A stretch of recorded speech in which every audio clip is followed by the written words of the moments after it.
The massive alien communication station floated in the darkness between stars, its crystalline towers pulsing with soft blue light.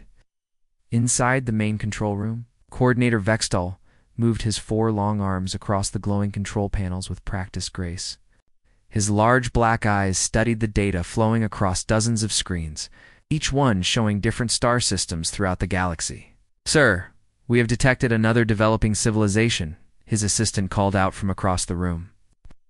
Younger alien's voice carried excitement as he pointed to a display showing a small yellow star. "The third planet has been sending radio signals for over 100 years now. They appear ready for contact." Baxed old mouth parts clicked together in what passed for a smile among his people. This was always the most exciting part of his job. For 3,000 years, the Galactic Council had been making first contact with new species, guiding them into the greater community of spacefaring civilizations. It was delicate work that required patience and careful planning. "Show me there." "Signal patterns," Vextal commanded, floating closer to the main display.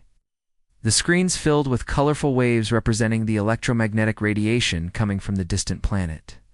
Music, television, broadcasts, radio chatter, and digital communications created a complex tapestry of activity. It was beautiful in its chaotic complexity. "They call themselves humans," his assistant reported, reading from the analysis computers. "They seem to have developed nuclear technology, basic spaceflight, and primitive quantum communications. All the usual markers for a species ready to learn about galactic society." Vextal nodded approvingly. These humans looked promising. Their signal patterns showed creativity, scientific curiosity, and the kind of organized chaos that often produced the most interesting new council members. He had seen this pattern 43 times before, and each first contact had been a success. "Prepare Protocol 7, he ordered. "Full mathematical introduction sequence, universal constants, and peaceful imagery package. Make sure the translation algorithms are calibrated for their language patterns." The station's massive transmitters began to hum with power as technicians prepared the carefully crafted first contact message. Every element had been tested and refined over centuries of successful introductions. The mathematical sequences would prove intelligence and peaceful intent. The universal constants would show advanced scientific knowledge. The peaceful imagery would help calm the inevitable fear that came with learning about the wider universe far across the galaxy. On the third planet of an ordinary yellow star, Dr. Park Han was working a late shift at the Korean Space Communication Center outside Seoul. The radio telescope arrays had been scanning the sky for months as part of an international project to search for signs of extraterrestrial intelligence. Most nights brought nothing but cosmic background, radiation, and the occasional pulsar signal. Tonight was different. The computers began chiming with urgent alerts as signals flooded in from multiple telescopes around the world. Arecibo in Puerto Rico, Jadrell Bank in England, the Very Large Array in New Mexico, and a dozen other facilities were all detecting the same thing at exactly the same time. "This is impossible," Dr. Park whispered as he stared at his monitors. The signal was clearly artificial, containing mathematical progressions that were elegant and complex. Prime numbers, the Fibonacci sequence, and equations that described fundamental physical constants filled his screens. But there was more geometric patterns, what looked like star maps, and streams of data that his computers were struggling to decode. Within minutes, his phone was ringing. Government officials, other scientists, military commanders, everyone wanted to know what the Korean Center was seeing. Dr. Park found himself describing the same impossible situation over and over. Someone was broadcasting a message directly to Earth, and that someone was definitely not human. President Kim Tae-ho received the briefing at 3 a.m. Seoul time. He sat in his office in the Blue House, listening as Dr. Park explained what the signals meant. The mathematical sequences were too complex for coincidence. The timing was too precise for natural phenomena. The message was clearly designed to be understood by an intelligent species that had developed radio technology. "How long before the public knows?" President Kim asked quietly. "Hours, maybe less," Dr. Park replied. Too many people are involved. Too many facilities detected it simultaneously. The internet is already buzzing with rumors. Within 6 hours, every major government on Earth had been briefed. Emergency sessions were called in Washington, Moscow, Beijing, London, New Delhi, and capitals around the world. The message was clear. Humanity was not alone in the universe. Someone wanted to talk. But the world leaders who gathered in secure video conferences were not excited or curious. They were terrified. If beings advanced enough to send such sophisticated signals existed, what did they want? Were they friendly explorers or cosmic predators? Human history was full of examples of what happened when technologically advanced civilizations encountered less developed ones. The decision was unanimous and swift. Cut all transmissions. Everything goes dark. Now, across the planet, radio stations went silent. Television broadcasts ended mid-sentence. Internet traffic was restricted to essential communications only. Satellites stopped transmitting. Military radar systems shut down. In less than 12 hours, Earth's electromagnetic signature dropped to almost nothing, light years away. Coordinator Vextel watched his monitoring equipment with growing confusion. The human planet had simply ... stopped talking. No response. To the Council's message, no crude attempts at communication, no signs of the excitement and chaos that usually followed first contact, just silence, technical failure. His assistant suggested uncertainly. Perhaps they had a nuclear war. Vextel's forearms drooped with disappointment. It was always sad when this happened. Sometimes species destroyed themselves when they learned about the greater universe. Sometimes their technology failed at the crucial moment. Sometimes they simply were not ready, despite all the indicators suggesting otherwise. Mark the system as a failed contact, he ordered sadly. Another species lost to the cosmic awakening. We will check again in a few centuries, but I fear these humans have joined the list of civilizations that could not handle the truth of galactic society. The alien station returned to its patient monitoring of other star systems, unaware that, on the third planet of that yellow star, humanity was not destroying itself or cowering in fear. Instead, they were doing something that Vextel had never seen before in 3,000 years of first contact protocols. They were preparing the research ship. Harmonious Discovery moved silently through the outer edges of the solar system, its sleek hull barely visible against the star-filled darkness. Chief Scientist Kriana stood before the main viewing window, her 6 eyes studying the distant yellow star that had once been home to a promising civilization. 3 months had passed since the humans had gone silent after receiving the Council's first contact message. It was always sad when this happened, but the Velcri people had made it their mission to study these failed civilizations. Perhaps they could learn something that would help future species survive their first encounter with galactic society. Beginning. Long-range scans of the inner system announced her second-in-command, Veltar. From his position at the sensor station, his tentacles moved gracefully across the control surfaces as he directed the ship's powerful detection equipment toward the third planet. We should have preliminary data within the hour. Kriana nodded, settling into her observation chair. The Valkyrie had been studying dead civilizations for over 2,000 years. Most of the time, they found planets scarred by nuclear war or ecological collapse. Sometimes they discovered worlds where the species had simply given up, retreating into primitive isolation after learning they were not alone in the universe. It was always tragic, but the data they collected helped the Council improve their first contact procedures. Chief Scientist Veltar called out, his voice carrying a note of confusion. These readings cannot be correct. I am detecting massive energy signatures throughout the system. Kriana S6 eyes focused sharply on her subordinate. Define massive. Power generation levels that exceed our own home system, Veltar replied, his tentacles dancing nervously across his controls. And there are structures, ... Enormous structures in orbit around every planet. The asteroid belt appears to be... Mining operations? No, that is not right. Manufacturing facilities. The chief scientist moved quickly to her own control station, calling up the sensor data on her personal display. What she saw made her hearts race with excitement. The solar system was alive with activity, but not the kind of desperate, chaotic activity they usually found after civilizations collapsed. This was organized, purposeful, and incredibly advanced. Magnify the scans of the third planet, she ordered. The main display filled with an image that took Kriana's breath away. Earth was surrounded by a network of orbital structures that would have impressed even the most advanced Council worlds. Massive ring-shaped installations collected energy from the sun and beamed it. 2 construction platforms where new ships were being built at an incredible rate.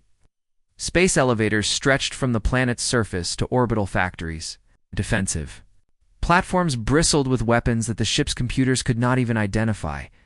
How is this possible? Veltar whispered. 3 months ago, this species had barely mastered chemical rockets. Now they have technology that rivals our own. Dr. Li Jun watched the alien research vessel from his position aboard the orbital defense platform New Sol. The past 3 months had been the most intense period in human history. Every nation on Earth had put aside their differences to work on a single goal, preparing for whatever was coming from the stars. The Korean Aerospace Research Institute had been among the first to decode the mathematical sequences in the alien message. Dr. Li had been part of the team that realized the equations were not just mathematical proofs, but actual blueprints for advanced physics concepts that humanity had only begun to theorize about. Lieutenant Han Su, report on the alien vessel, Dr. Li requested. Moving to the sensor station where the young officer was tracking the approaching ship. Standard survey patterns, sir, Lieutenant Han replied, his fingers moving across the holographic controls. They are scanning us with the same kind of equipment we detected in their original message. Nothing aggressive, just trying to understand what they are seeing. Do they seem surprised by what they have found? Lieutenant Han smiled grimly. Their scanning intensity has increased by 300% in the last 10 minutes. I would say they are very surprised. 3 months ago, Dr. Li had been a simple research scientist studying advanced propulsion theories. He was the deputy commander of humanity's first orbital weapons platform, armed with technology that had been impossible to imagine before the alien message arrived. The mathematics contained in that first contact signal had not just been a greeting, it had been a key that unlocked scientific advances humanity might not have achieved for centuries.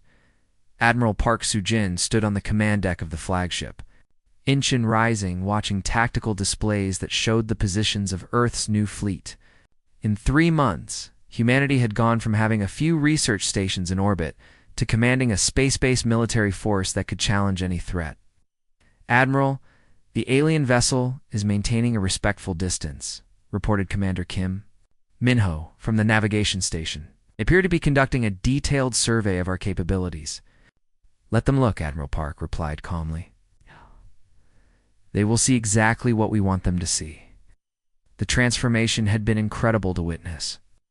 Every major corporation, university, and government research facility on Earth had worked together. With unprecedented cooperation, the alien mathematics had provided the theoretical foundation.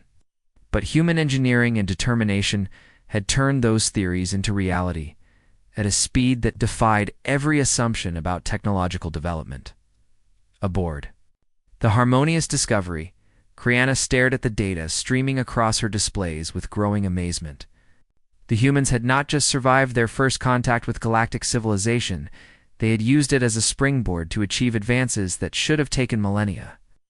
The orbital manufacturing platforms are producing vessels at a rate of 12 per day, Veltar reported, his voice filled with awe. Their energy collection systems are more efficient than our own.